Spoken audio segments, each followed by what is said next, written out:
This past week, I've been stuck under a pile of books studying, writing essays for assessments, and practicing for an up-and-coming performance I had. But after studying all these great figures like Bach, Mozart, Beethoven, Debussy, Chopin, Schubert... Anyway, for the inside word, I'm tasked to make content that expresses what it's like to be in Auckland University. But this past week I've been so busy living it that I didn't really think about what I was going to put in the blog until it hit me. These greats that I've been studying have perfect study tips. Hundreds of years old, but perfect nonetheless. So I thought I'd share them with you this week as we look at the great study tips throughout the centuries. First, we start with Bach. Now, Bach was a religious man, but he had a work ethic like a horse. I mean, his weeks were extreme. So, on Monday, he would choose the lyrics for a song that he was writing. By Tuesday and Wednesday, he wrote out all the music, and I'm talking about rhythms, notes, what key it's in, what instruments are going to play what, and who's accompanying who, all that real fun stuff. On Thursday, he would then write out everything, and he didn't skip any corner. I mean, if you needed everything on your page, he would write it out, and this is for every instrument, for every single choir boy standing in the back of the church, he would write it out for you. On Friday, he would walk around and hand out the pieces individually to everyone. On Saturday, he would sit down for the first time and practice it.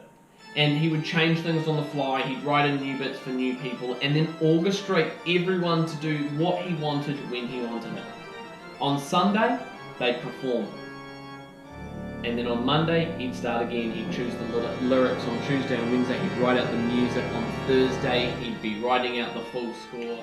Moral of the story. Bach's number one study tip is to be a control freak. Study. Plan out every single hour leading up to your assessment or exam.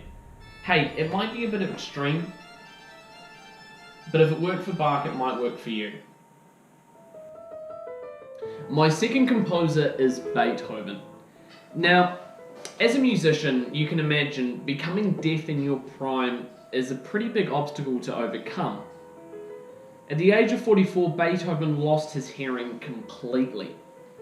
And he said it was pretty difficult. In a letter, actually, to one of his mates, he wrote saying, "For 2 years, I have been avoiding all the social functions, simply because I feel incapable of telling people I am deaf. If I belonged to any other profession, it would not be quite so bad. But in my profession, this is terrible affliction." As you can see, it ate him up. But instead of giving up, he pushed on and did something pretty phenomenal. He wrote some of the best pieces the classical genre ever experienced. He wrote his very first opera and didn't even hear a note of it. He even wrote a piece which, just in the A sections at the beginning, he put 200 bars in. It was so big that the composers for decades afterwards didn't even touch the symphony genre.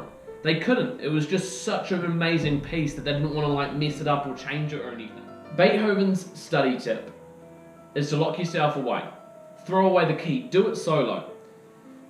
Sometimes it's good to just isolate yourself and focus on what's important without any distractions or anything from the outside. My third and final composer was a child virtuoso on the piano. He travelled around Europe with his father and sister, being a performer, and as good performers are, he knew how to put on a show. He apparently did a whole song blindfolded and would sit on people's laps and they would play 4 hands at a time.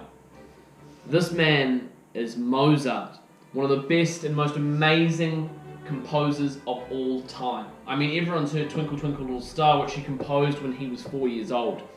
So anyway, Mozart loved to make fantastic works, but afterwards he loved to celebrate. He would dance with nobility, he would enjoy the nightlife, he would buy himself big, fancy red jackets.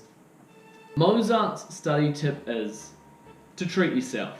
After a long, hard day's work, or maybe you've just finished handing in your assessment that's taken you the past 3 days and 2 nights to finish, relax, kick your feet up, have a drink, go out for a meal, go see a movie. Take some downtime. You deserve it. Look back and be proud of what you've done. And get some rest in. I think it would be funny to look at where these composers would be if they were at Auckland University now. Bach would probably be in the library hidden away, with the librarians asking him to leave so they can go home. Beethoven would probably be in the halls of O'Rourke, hidden away, with no one even knowing he was there because he never left his room. And Mozart, well, I guess we'd know where Mozart would be. He'd probably be propping up the bar at Shadow, shouting everyone drinks. So I think, to wrap it up, there's a little bit of these three composers in all of us, and through the immortal words of Mozart, the best way to learn is through the powerful force of rhythm.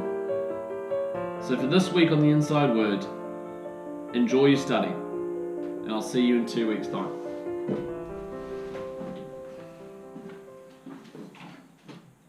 I leave you with the immortal words of Bach.